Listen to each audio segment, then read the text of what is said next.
अगर आप ये चाहते हैं कि आपके घर में सुकून आए, बरकत आए, खैर आए, तो वो जमीन पाक साफ होनी चाहिए, वो मकान हलाल कमाई का बना होना चाहिए। बड़ी अजीब बात है, लोग हराम के पैसे से मकान बनवाते हैं और मकान बनवाने के बाद बड़े बड़े अक्षरों में लिखवाते हैं हाजा मिन फजल रब्बी, ये मेरे रब का फजल है। अरे मक्कार, तेरे रब का फजल होता तो तू हलाल तरीके से अपना मकान बनाता, तूने तो हराम तरीके से अपना मकान बनवाया है। और कितना बड़ा झूठ तूने लिखा है, हाजा मिन फजल रब्बी। एक ऐसे ही हराम खोर के घर में चोर आया और चोर ने जब तिजोरी खोली तो तिजोरी के ऊपर लिखा था इन्नल्लाह खैरुर राज़िकीन, अल्लाह ताला सबसे बेहतरीन रोजी देने वाला है। चोर ने सारी तिजोरी साफ कर दी और वो लाइन जो लिखी थी उसको मिटा के वहां पे लिख दिया इन्नल्लाह मअस साबिरीन, अल्लाह सब्र करने वालों के साथ। तो आपके लिखने से थोड़ी कुछ होता है, आपके मकान की बुनियाद क्या है अगर हराम की कमाई पर वो मकान बना है। और मैंने कहीं बड़ा अच्छा जुमला पढ़ा था कि बहन की जायदाद खा के, बहन की वरासत डकार के भाई तीसरा हज करने जा रहा है। आज ऐसे भाई बहुत आपको मिलेंगे, बहन की वरासत डकार गए, बाप मर के गया और बाप ने जो तरका छोड़ा, जो माल छोड़ा।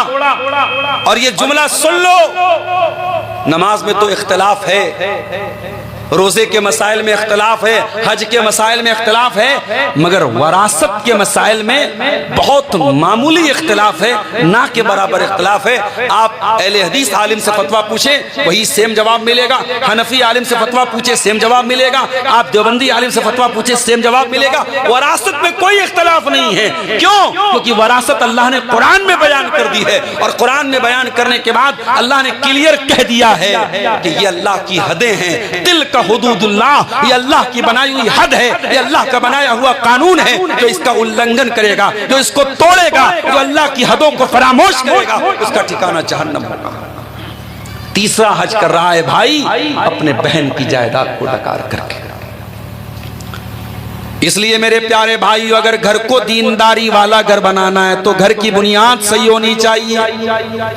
इसीलिए अल्लाह ताला सूरह तौबा के अंदर कहता है अफमन अस्सस बुनियानहु अला तक़वा मिनल्लाहि व रिज़वानिन खैरुन अम्मन अस्सस बुनियानहु अला शफ़ा जुरफिन हारिन फनहार बिही फी नारी जहन्नम।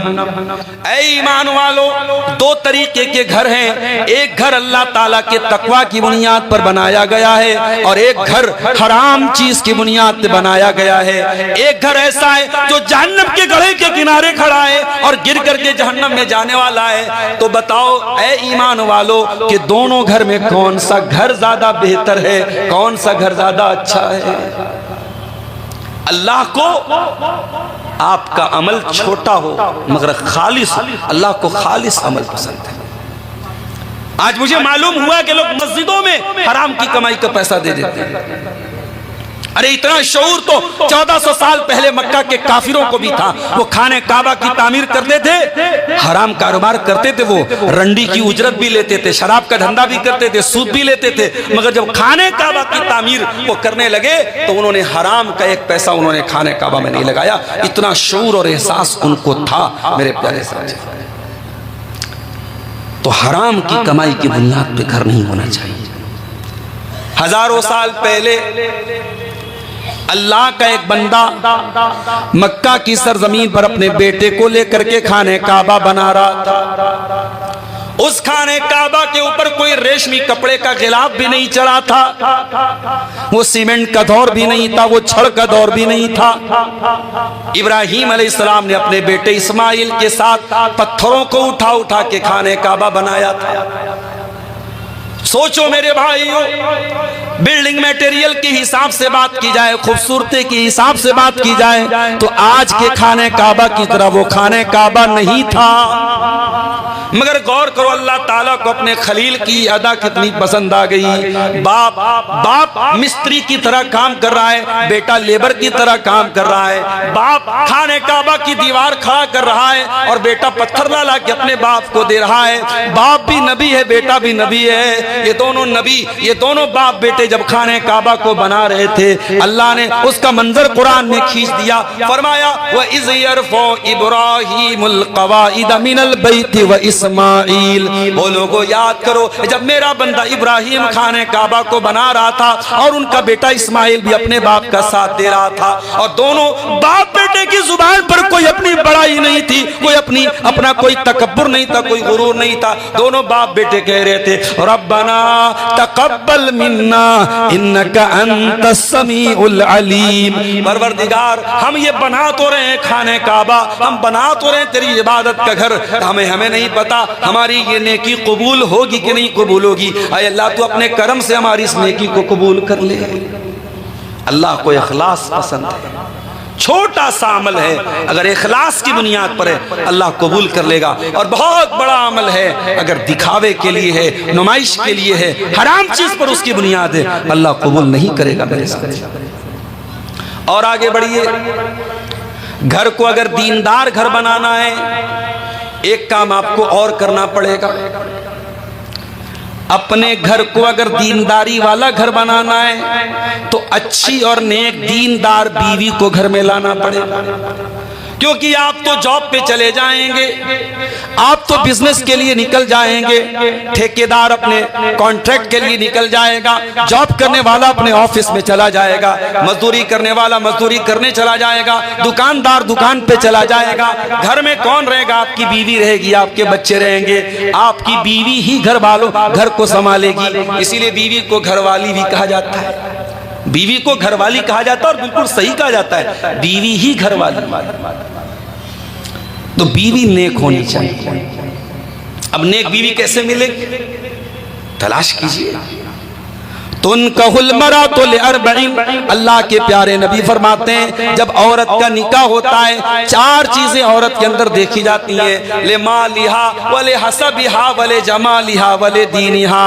औरत का माल देखा जाता है, औरत की खूबसूरती देखी जाती है, उसका खानदान देखा जाता है, और उसकी दीनदारी देखी जाती है। आपने फरमाया फज़फर बिज़ाति दीनी तरिबत यदा, दीनदार औरत को घर में लेके आ जाओ, कामयाब हो जाओ। दीनदार को कौन पूछता है? हम करोड़पति हैं तो बहू भी करोड़पति आनी चाहिए। हमारे पास इतना आलीशान बंगला और मकान है तो हमारे समधी का मकान भी उतना ही आलीशान होना चाहिए। हम तो स्टेटस देखते हैं, हम तो बिरादरी देखते हैं, हम तो दौलत देखते हैं। कितनी दीनदार लड़कियां हैं, गरीब हैं, बाप गरीब है, उनके पास आलीशान कोठी नहीं है, उनके पास आलीशान मकान नहीं है, बहुत नेक है, दीनदार है, कुरान की हाफिजा है, आलिमा है, मगर कोई अच्छा रिश्ता उसको नहीं मिल रहा है। क्यों? बेचारी गरीब है या बहुत गरीब भी नहीं है, लेकिन शक्ल सूरत बहुत अच्छी नहीं है। ओ लोगों, तुमने शक्ल सूरत को मेयार बना के रखा, तुमने दौलत को मेयार बना के रखा। मेरे नबी फरमाते हैं फज़फर बिज़ाति दीन, तुम्हें कामयाब होना है तो दीनदार को घर में लेके आ जाओ। एक नेक औरत से बड़ी दुनिया की कोई दौलत नहीं है मेरे साथी। अल्लाह के प्यारे नबी सल्लल्लाहु अलैहि वसल्लम फरमाते हैं अद्दुनिया कुल्लुहा मता, दुनिया पूरी की पूरी फायदा उठाने की चीज है। व खैरु मताई दुनिया अल मरअतु सालिहा, और दुनिया की सबसे कीमती दौलत नेक औरत है। एक और हदीस में अल्लाह के प्यारे नबी सल्लल्लाहु अलैहि वसल्लम फरमाते हैं लियत्तखिज़ अहदुकुम क़ल्बन शाकिरा व लिसानन ज़ाकिरा व ज़ौजतन मुमिनतन तुईनुहु अला अम्रिल आखिरा। ओ लोगो, तुम्हें दुनिया में अगर खजाना बनाना है तो तीन चीजों को खजाना बना लो। अपने मुंह में ऐसी जुबान लेके आ जाओ जो अल्लाह का जिक्र करने वाली हो, अपने सीने में ऐसा दिल पैदा कर लो जो अल्लाह का शुक्रिया अदा करने वाला हो, और अपने घर में नेक बीवी को लेके आ जाओ जो दीन के कामों में तुम्हारी मदद करे। दीनदार बीवी को लेके आ जाओ। और यहां एक बात और सुन लीजिए, जिस तरीके से बहू के मामले में आपको बहुत होशियार रहना है, वैसे ही दामाद के मामले में बहुत होशियार रहना है। अरे मौलवी साहब, मेरी बेटी बहुत पढ़ी लिखी है, बहुत अच्छी है, अगर दामाद कुछ खराब भी होगा, कुछ गड़बड़ भी होगा, मेरी बेटी जाके सही कर देगी। गलत है ये उसूल और गलत है ये कायदा। अपनी बेटियों को डिटर्जेंट पाउडर समझना बंद कर दो, वॉशिंग मशीन समझना बंद कर दो मेरे साथ। आपकी बेटी जाके दूसरों का दाग साफ करेगी, दूसरों की कमियों को दूर करेगी। इतना इतना बड़ा रिस्क क्यों ले रहे हो? अपनी बेटी को ऐसे घर में क्यों दे रहे हो? लड़का गवर्नमेंट जॉब में है, थोड़ा शराब वराब पी लेता है, थोड़ा जिनाकारी बदकारी कर लेता है, थोड़ा जुआ हुआ खेल लेता है। हाँ मौलवी साहब सब ठीक है, सरकारी जॉब है, गवर्नमेंट जॉब है। अच्छा गवर्नमेंट जॉब है तो शराब चल जाएगी, जना चल जाएगी, कोई बात नहीं। हमारी लड़की बनात से पढ़ी, आलिमा है, फाजिला है, हमारी लड़की जाके संभाल लेगी। कितनी लड़कियां हैं माँ बाप के गलत फैसलों की सजा भुगत रही है, माँ बाप की गलत फैसले की सजा वो बेचारी नेक और दीनदार बच्चियां भुगत रही हैं। उनका दर्द तो ऐसा है वो बेचारी किसी से कह भी नहीं सकती। हमारा समाज इतना दरिया दिल समाज नहीं है कि लड़की की शादी हो जाए और लड़की अगर देखे कि शौहर इस काबिल नहीं है कि इसके साथ रहा जाए, दीन के मामले में शौहर गड़बड़ है, शराबी है, बेनमाजी है, अगर लड़की ये कह दे कि नहीं मुझे तलाक चाहिए, तो समाज लड़की पर ही सवाल उठाएगा, इसने तलाक क्यों मांगा, इसने खुला क्यों मांगा। मेरे प्यारे साथियों, हमारा समाज इतना दिल दरिया नहीं है जो तलाक शुदा और खुला शुदा लड़की को कबूल कर ले। तलाक शुदा लड़की को कौन कबूल करेगा? जो 4 बच्चों का बाप है, बीवी मर गई, रडुआ हो गया, उसको कबूल करेगा, हाँ इसकी शादी करा दो उससे। और न तलाकशुदा और खुलाशुदा लड़की की शादी जल्दी समाज करने को तैयार नहीं होता है। इसलिए बहुत एहतियात करो, रिश्ता तलाश करो अपनी बेटियों का तो दीनदारी को मेयार बनाओ। अगर लड़का गरीब है, बहुत पैसे वाला नहीं है, खाता कमाता बेटा है, तब भी अपनी लड़की की शादी कर दो अगर वो दीनदार और बाखलाक है। अल्लाह के प्यारे नबी फरमाते हैं, इज़ा खतब इलैकुम मिम्मन तरदौन दीनहु व खुल्क़ह, जब तुम्हारी बेटी के लिए ऐसा रिश्ता आ जाए कि लड़के का दीन तुमको अच्छा लगता है, लड़के का अखलाक तुमको अच्छा लगता है, फज़व्विजूहु, तो अपनी लड़कियों की शादी कर दिया करो। इल्ला तफ़अलू, अगर तुम ऐसा नहीं करोगे, तकुन फितनतुन फिल अर्दि व फसादुन अरीज़, तो जमीन में फितना और फसाद फैल जाएगा, जमीन में बहुत बड़ा बिगाड़ फैल जाएगा, और बिगाड़ फैल चुका है। अभी हमारे एक दोस्त से बात हो रही थी बनारस में, उन्होंने एक कहानी बताई, एक वाकया बताया। स्कूल में लड़की पढ़ रही है, क्लास 9 में पढ़ रही है, इंस्टाग्राम पर लड़के से दोस्ती हुई, लड़का भी अहले हदीस मुसलमान, लड़की भी अहले हदीस। गौर करो, और वाकया बनारस का है जहां लड़की बगैर नकाब के नहीं निकलती है, खासतौर से अंसारी बरादरी की बात कर रहा हूं, नकाब में ही निकलती है लड़की। क्लास 9 में पढ़ने वाली लड़की जो अभी मुश्किल से 14-15 साल की भी नहीं होगी, लड़के के साथ इंस्टाग्राम पर दोस्ती होती है, ताल्लुकात कायम होते हैं, लड़का होटल में लेके जाता है, लड़की के साथ कई फोटो लेता है, वीडियो लेता है, और लड़की को वो मैसेज करके, फोटो भेज के, वीडियो भेज के ब्लैकमेल करता है कि तुमने दोबारा अगर मेरी ख्वाहिश पूरी नहीं की तो मैं तुम्हारा वीडियो वायरल कर दूंगा। लड़की को पता लगा इस लड़के ने मेरे साथ मोहब्बत का झूठा नाटक किया है, और इस तरीके से कई लड़कियों को ये फंसा चुका है। और लड़की बेचारी रो रही है, परेशान है, उसके पास इस मसले का कोई हल नहीं है। ये समाज कहाँ जा रहा है मेरे भाइयों? पता ये चला सिर्फ घर से नकाब पहन करके निकलने से मसला हल नहीं होता है। मेरी प्यारी माँ बहनों, बड़े अदब के साथ ये बात कहना चाहता हूँ, सिर्फ नकाब पहना देने से लड़की को मसला हल नहीं होगा।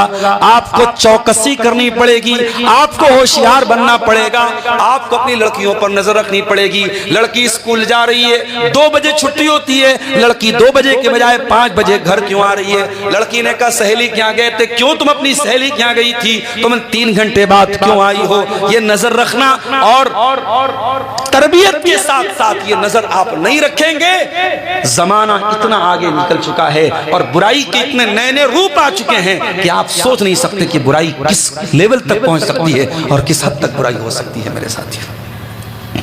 इसलिए निकाह को आसान करो और दीनदार रिश्ता देख करके निकाह कर दो, लड़के का भी लड़कियों का भी।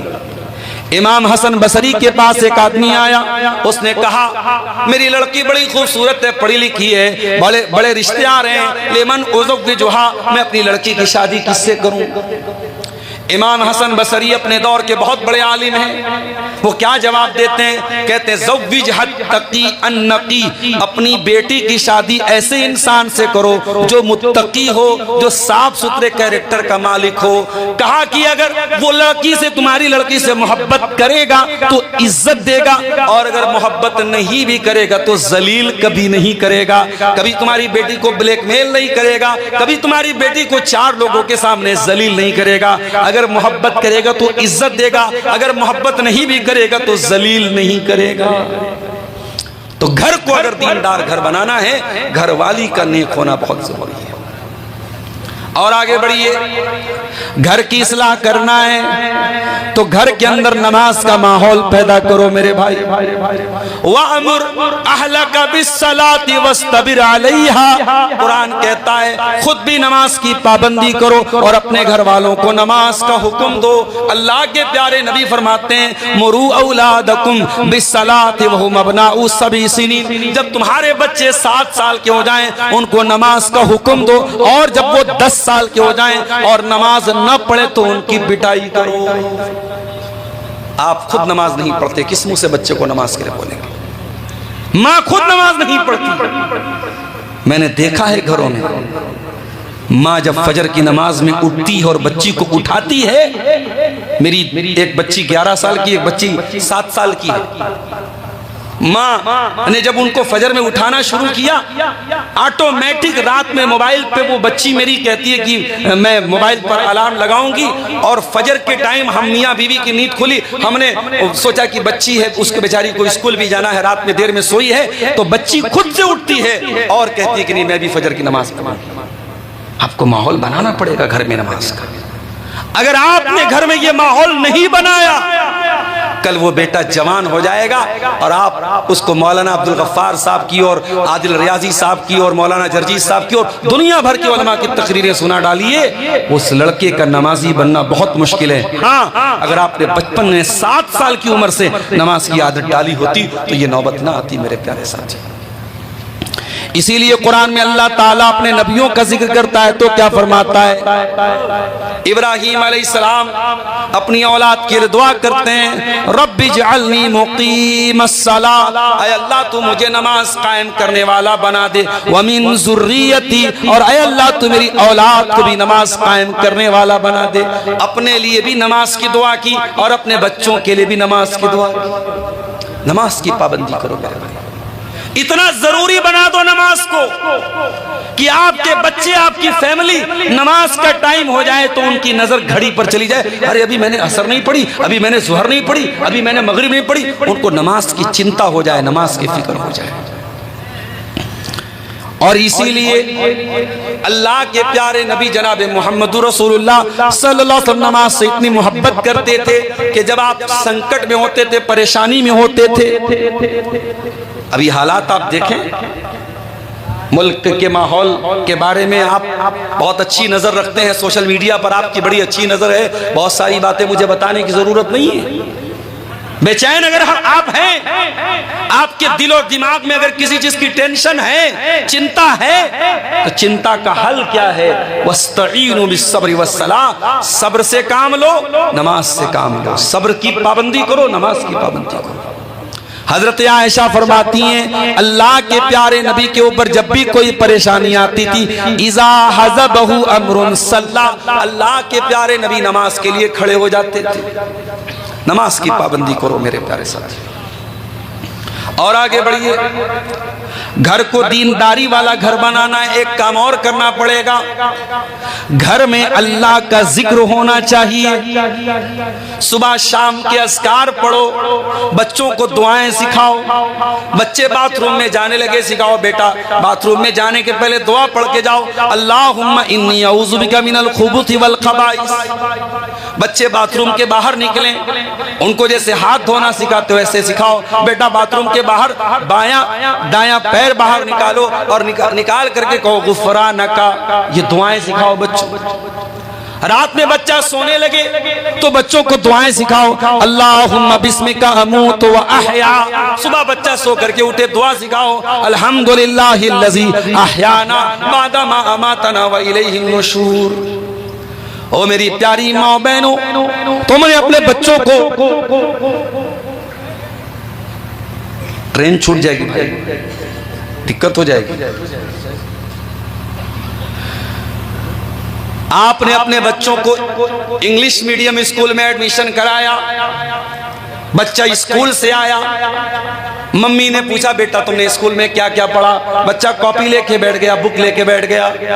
ओ मेरी प्यारी माँ बहनों, अगर आपके पढ़ाने से आपका बच्चा इंग्लिश की पोयम याद कर सकता है, ट्विंकल ट्विंकल लिटिल स्टार याद कर सकता है, अगर आपका बच्चा जन गण मन अधिनायक भारत का राष्ट्रगान याद कर सकता है, अगर माँ बाप के सिखाने से बच्चा नज़्में याद कर सकता है, तो बच्चा दुआएं भी याद कर सकता है। बच्चे को दुआएं सिखाओ, घर में अल्लाह का जिक्र हो।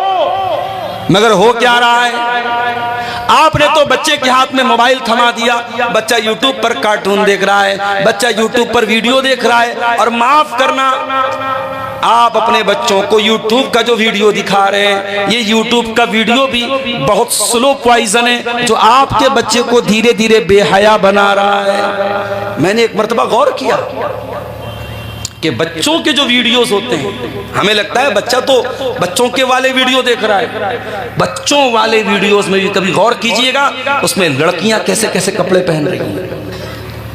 15 साल की 16 साल की लड़कियां, वो बच्चों के कार्टून वाला प्रोग्राम, उसमें कैसे कपड़े पहन रही हैं। वो कपड़े जब आपकी बेटी देखेगी, आपकी बेटी जब जवान होगी, वो सोचेगी मैं ऐसा ही कपड़ा पहनूं। बच्चों के वीडियो में सिखाया जाता है कोई गर्लफ्रेंड होती है, कोई बॉयफ्रेंड होता है।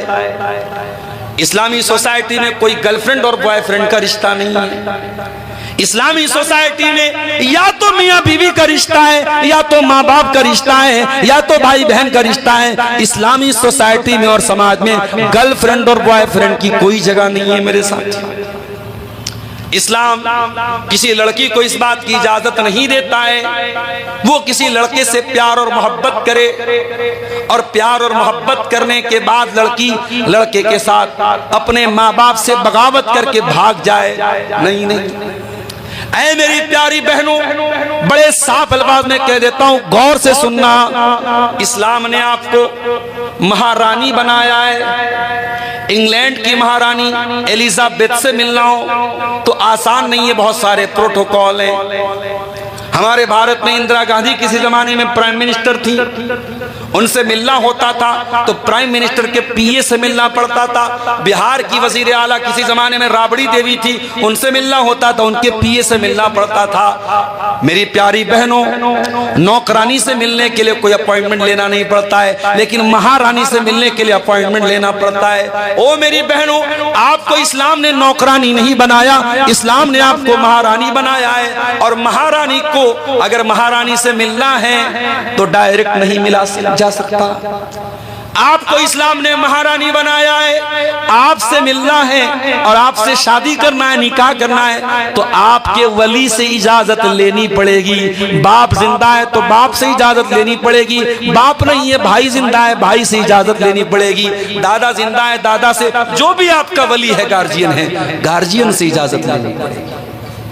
और जो लड़का प्यार और मोहब्बत का दावा करता है और फिर आपसे यह कहता है मेरे साथ भाग जाओ, वो लड़का आपसे प्यार नहीं करता है, वो सिर्फ आपके जिस्म के साथ खेलना चाहता है। उसे आपसे मोहब्बत होती तो वो प्रॉपर चैनल से आता, आपके गार्जियन से मिलता, आपके बाप से मिलता और निकाह का पैगाम भेजता, और निकाह करके आपको जन्नत में अपना हमसफर बना के ले जाता। वो तो ज़िना करना चाहता है, वो आपको जहन्नम में लेके जाना चाहता है। इसलिए खबरदार ऐ मेरी प्यारी बहनों, किसी की मोहब्बत, झूठी मोहब्बत और ये फर्जी मोहब्बत के चक्कर में मत पड़ना। मोहब्बत वो होती है जो निकाह के जरिए वजूद में आती है, मोहब्बत वो होती है जो प्रॉपर चैनल से आती है। मेन गेट से इंसान अपने जो है उस लड़की के गार्जियन के जरिए निकाह का पैगाम भेजता है, वो असली मोहब्बत होती है। और आगे बढ़िए, घर के अंदर अगर दीनदारी का माहौल पैदा करना है, एक काम और करना पड़ेगा आपको। मोबाइल के अंदर वायरस आ जाता है, मोबाइल का वायरस साफ करना पड़ता है। मोबाइल के अंदर से बहुत सारी फाइलों को डिलीट करना पड़ता है। घर के अंदर बरकत चाहिए, घर के अंदर से भी कुछ चीजों को डिलीट करना पड़ेगा। 4 चीजों को घर से डिलीट कर दो। नंबर 1, तस्वीर नहीं होनी चाहिए घर में। मैं मोबाइल की तस्वीरों की बात नहीं कर रहा हूं, इनसे बचना बहुत मुश्किल है।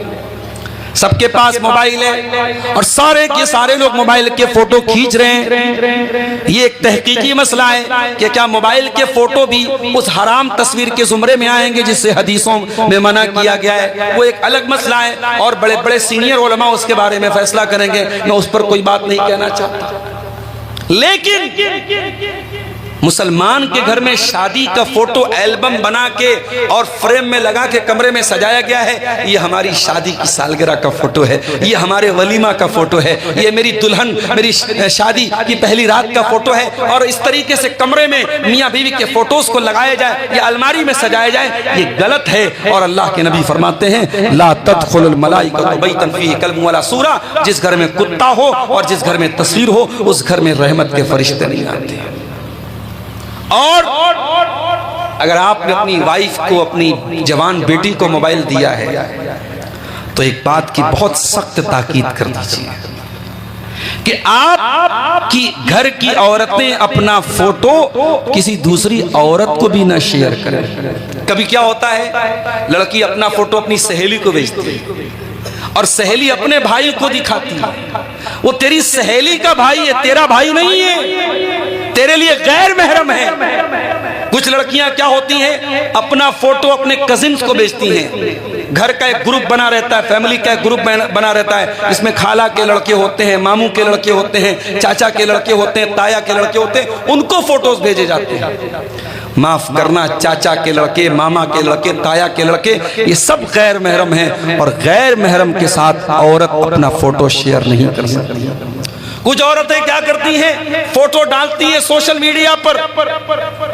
उनके शौहर ने उनको नई घड़ी दिलाई, नया नेकलेस दिलाया, नई कानों की ईयररिंग दिलाई, तो वो अब उनको ईयररिंग दिखाना है, नया सूट दिखाना है, नई घड़ी दिखानी है, तो मोबाइल पर स्टेटस लगाएंगी। हाँ, चेहरा छुपा लेंगी, चेहरे के ऊपर कोई स्टार लगा देंगी या इमोजी लगा देंगी कि साहब हम बहुत पर्दे वाले लोग हैं, हमारे यहाँ स्टेटस तो लगाते हैं, चेहरा नहीं दिखाते, चेहरा छुपाते हैं। ऐसी औरतों से मैं यही कहूंगा कि दो रंगी छोड़, यक रंग हो जा, सरासर मोम हो या संग हो जा। अरे दिखाना है तो सब दिखा, दिखाना है तो सब दिखा, वरना ये बेगैरती और बेहयाई का काम न कर कि तू अपनी घड़ी दिखा रही है, अपने कानों की ईयररिंग दिखा रही है, अपने गले का नेकलेस दिखा रही है। एक मुसलमान औरत किसी तरीके के पब्लिक प्लेटफॉर्म पे जहाँ गैर महरम मर्दों की नजर पड़ रही हो, वहां अपना फोटो कभी शेयर नहीं करेगी। हाँ, अगर मोबाइल में उसने अपने 2-4 फोटोज रखे हैं तो वो फोटो उसका अपना शौहर देख सकता है, उसके अपने महरम रिश्तेदार देख सकते हैं, लेकिन फोटोज किसी गैर महरम को दिखाने की इजाजत बिल्कुल नहीं।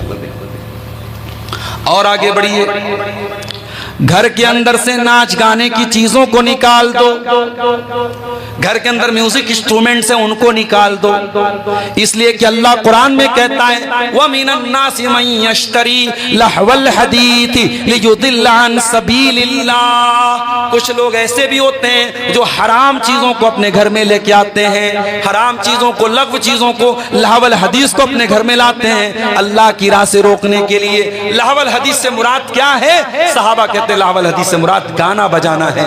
आज मुसलमान के घर में गाना बजाना बाकायदा यूट्यूब के जरिए, मोबाइल के जरिए बजाया जा रहा है, आमतौर से बजाया जा रहा है। मेरे प्यारे साथियों, अपने घर से गाने बजाने को निकाल दिया। तीसरी चीज, घर में गंदा तावीज नहीं होना चाहिए। बहुत से लोग अपने घर के दरवाजे पर कागज लटका देते हैं, कागज पे लिखा रहता है दुकान और मकान की खैर व बरकत के लिए, दुकान और मकान की खैर व बरकत के लिए। और क्या लिखा है उस पर? कुछ गिनतियां लिखी। पहली बात तो ये कि कुरान को गिनती में कन्वर्ट करना गलत है। मेरा नाम अब्दुल गफ्फार है, आप मुझे गिनती से पुकारें कि ए भाई 420 इधर आओ, ए 9211 इधर आओ, तो मुझे बुरा लगेगा। किसी का नाम आप गिनती में कन्वर्ट करेंगे उसको बुरा लगेगा। आप कुरान को गिनती में कन्वर्ट करते हैं, इसकी क्या दलील है? कुछ लोग क्या करते हैं, बिस्मिल्लाहिर्रहमानिर्रहीम के बजाय क्या लिखते हैं, 786। अब वो 786 क्यों लिखते हैं? वो पूरा एक सिस्टम है, नंबरिंग सिस्टम, जिसको अबजद बोलते हैं। अलिफ का 1 नंबर है, बे का 2 नंबर है, जीम का 3 नंबर है, दाल का 4 नंबर है, पूरा एक नंबरिंग सिस्टम है। तो उसके हिसाब से बिस्मिल्लाहिर्रहमानिर्रहीम का 786 नंबर आता है। जाके कैलकुलेट कर लेना, बिस्मिल्लाह का भी 786 आता है और हरे कृष्णा का भी 786 आता है। अब मुझे आप खाली इतना बता दो कि आपने जो 786 लिखा है, इस बात की क्या गारंटी है कि वो हरे कृष्णा का 786 है या बिस्मिल्लाहिर्रहमानिर्रहीम का 786? कुरान को गिनतियों में कन्वर्ट करना गलत है। और अगर कुरान को भी लिख करके लटकाया जाए तो यह भी गलत है। आप बीमार हैं, डॉक्टर के पास गए, डॉक्टर ने डोलो दिया आपको, एजिथ्रोमाइसिन टैबलेट दिया आपको, एंटीबायोटिक टैबलेट दिया आपको, वो टैबलेट आप घर में लाके पानी के साथ खाते हैं, ना कि गले में लटका लेते हैं। गले में लटकाओगे शिफा नहीं मिलेगी, आराम नहीं मिलेगा। कुरान शिफा है, मगर कुरान का पढ़ना शिफा है।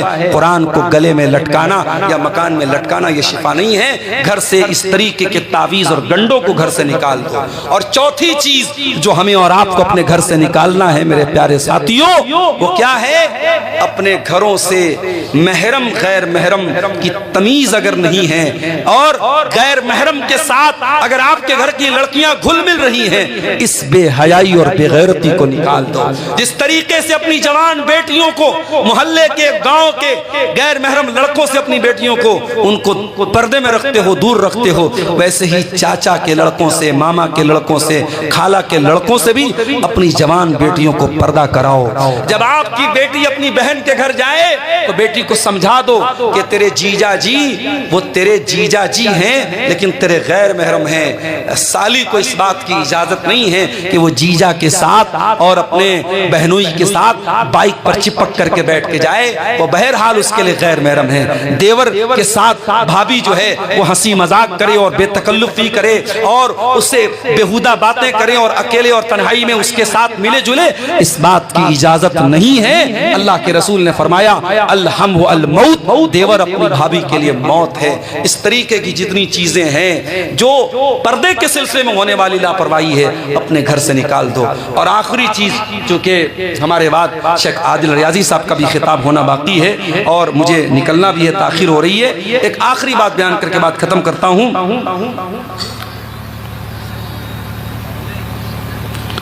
ये एक साहब ने पर्ची दिया है कि एक आदमी दूसरे आदमी से 2 साल बातचीत नहीं करता है, उस आदमी की नमाज मुकम्मल है। नमाज उसकी मुकम्मल है। अगर कोई अपने मुसलमान भाई से 3 दिन से ज्यादा ताल्लुक तोड़ के रखता है, वो गुनहगार है, अल्लाह क्या उसकी पकड़ होगी। मगर इस वजह से हम ये नहीं कह सकते कि उसकी नमाज कबूल नहीं होगी। नमाज की कबूलियत एक अलग मसला है। अगर नमाज सही तरीके से इंसान पढ़ रहा है, नमाज उसकी अल्लाह ताला की कबूल होगी। हाँ, उसने रिश्ता काटने का और कते ताल्लुकी का जो गुनाह किया है उसका वो जिम्मेदार बनेगा। घर की इस्लाह करने के ताल्लुक से आखिरी चीज जो मैं कह रहा था कि मेरे भाइयों, ये सारी चीजें जो मैंने बयान की हैं, इन सब के बाद हमें इस बात का यकीन रखना चाहिए कि हिदायत अल्लाह के हाथ में है और दिलों का मालिक अल्लाह है। इसलिए हम बहुत अच्छे बाप बन जाएं तब भी हो सकता है हमारा बेटा बिगड़ जाए। हजरत नूह अलैहिस्सलाम का बेटा बिगड़ गया। इब्राहिम अलैहिस्सलाम अपने बाप को नहीं समझा पाए, हजरत नूह अलैहिस्सलाम अपनी बीवी को नहीं समझा पाए, हमारे आखिरी नबी, प्यारे नबी अपने चचा अबू तालिब को कलमा नहीं पढ़वा पाए। तो दिल का मामला अल्लाह के हाथ में है। इसलिए हम अल्लाह से दुआ किया करें कि अल्लाह हमारे परिवार को, हमारे घर वालों को सही रास्ते पे चलने की तौफीक दे। उसके लिए कुरान और हदीस में बहुत सारी दुआएं आई हैं। मैं एक दुआ बतौर मिसाल आपको सिखा देता हूँ। सूरह फुरकान में कुरान के 19वें पारे में अल्लाह ताला ने हमें और आपको एक दुआ सिखाई है, रब्बना हब लना मिन अज़वाजिना व ज़ुर्रियातिना कुर्रता आयुन। ऐ अल्लाह, हमारे बीवी बच्चों को हमारी आंखों की ठंडक बना दे, हमारे बीवी बच्चों को हमारी आंखों की ठंडक बना दे। वजअलना लिलमुत्तकीन इमामा, और हमें मुत्तकियों का इमाम बना दे। ये सूरह फुरकान के आखिर में ये दुआ आपको मिलेगी 19वें पारे में। वहां से आप इस दुआ को याद कर लीजिए और इस दुआ को पाबंदी से पढ़ा कीजिए। जाते जाते 2-3 सवालात का जवाब देके बात खत्म करता हूँ। अगर बच्चा माँ के पेट में ही मर जाए तो उसका जनाजा पढ़ सकते हैं या नहीं? अल्लामा अलबानी रहमतुल्लाह अलैह की तहकीक ये है कि अगर बच्चा माँ के पेट में मरा है और वो बच्चा 4 महीने के बाद का बच्चा है, क्योंकि हदीस में आता है कि जब बच्चा 4 महीने का होता है तो बच्चे के अंदर जान डाल दी जाती है, रूह डाल दी जाती है। तो बच्चा मान लो कि 7 महीने का, 8 महीने का, 9 महीना का हो करके मरा है, पैदा हुआ है और मरा हुआ पैदा हुआ है, तो उसकी जनाजे की नमाज पढ़ी जाएगी। उसका वही हुक्म है जो जिंदे का हुक्म है। और जो एक हदीस आती है कि अगर बच्चा पैदाइश के टाइम अगर बच्चे की आवाज़ सुनी जाए तब जनाजा पढ़ा जाएगा, वो हदीस ज़ईफ़ है। बच्चा अगर मरा हुआ भी पैदा हुआ है और 4 महीने के बाद का बच्चा है माँ के पेट में, तो उसकी जनाजे की नमाज पढ़ी जाएगी। ज़रूरी नहीं है लेकिन पढ़ना बेहतर है। एक इंसान अपनी पूरी ज़िंदगी नशे में गुजारे तो क्या उसका जनाजा पढ़ सकते हैं कि नहीं? पढ़ सकते हैं। अगर पूरी ज़िंदगी उसने नशे में गुजारी है, बहुत बड़ा गुनहगार था वो, लेकिन इस्लाम से खारिज नहीं था, मुसलमान ही उसको माना जाएगा, उसकी जनाजे की नमाज़ पढ़ी जाएगी। हाँ, जो समाज के मुत्तकी लोग हैं, परहेजगार लोग हैं, उलमा हैं, ज़िम्मेदार लोग हैं, ऐसे लोगों को उसकी जनाजे की नमाज़ नहीं पढ़नी चाहिए। लेकिन जनाजा हो, मुसलमानों के कब्रिस्तान में उसको दफन किया जाए। जो ज़िम्मेदार लोग हैं वो नहीं पढ़ेंगे ताकि और लोगों को इबरत हो कि चूंकि ये आदमी ज़िंदगी भर नशा करता था इसलिए उसके साथ ऐसा सलूक किया गया। और तीसरा सवाल है कि एक बाप 3 बेटा है, अपनी वरासत 2 बेटों को दे रहा है और बड़ा बेटा का 3 बेटी है, तो उसको वरासत में शामिल नहीं कर रहा है, बेटा नहीं है। अब ये बात आप याद रखिए कि अगर बाप की ज़िंदगी में कोई बेटा मर जाता है, अगर बाप की ज़िंदगी में कोई बेटा मर जाता है तो उस बेटे की जो औलाद है वो दादा की वरासत में हिस्सेदार तो नहीं बनेंगे। शरीयत का मसला यही है। बाप की ज़िंदगी में अगर कोई बेटा मर जाए तो उसकी जो औलाद है वो अपने दादा की प्रॉपर्टी में डायरेक्ट तो वरासत की हकदार नहीं बनेगी। हाँ, दादा की एक जिम्मेदारी है कि चूँकि जैसे और बेटे थे, वो बेटा भी उसका बेटा था और बेटा मर गया तो इसमें बेटे की औलाद का क्या कसूर है। तो दादा को ये चाहिए कि अपनी वरासत में 1/3 हिस्सा तक अल्लाह ताला ने उसको इख्तियार दिया है, वो वसीयत कर सकता है, वो अपने यतीम पोतों और पोतियों के हक़ में वसीयत कर दे।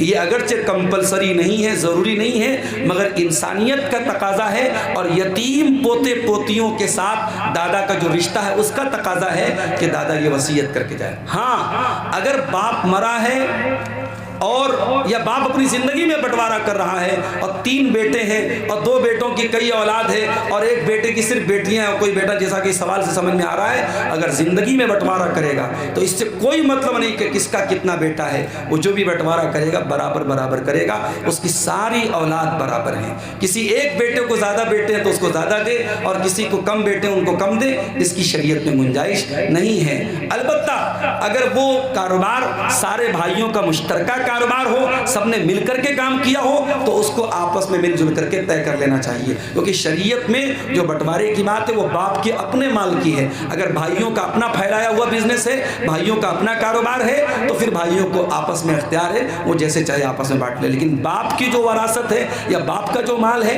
वो बराबर बांटा जाएगा। अल्लाह ताला से दुआ है रब्बुल आलमीन हम सबको नेक अमल, अच्छी समझ की तौफीक अता फरमाए। आमीन व आखिर दावाना अल्हम्दुलिल्लाहि रब्बिल आलमीन। वस्सलामु अलैकुम व रहमतुल्लाहि व बरकातुहू।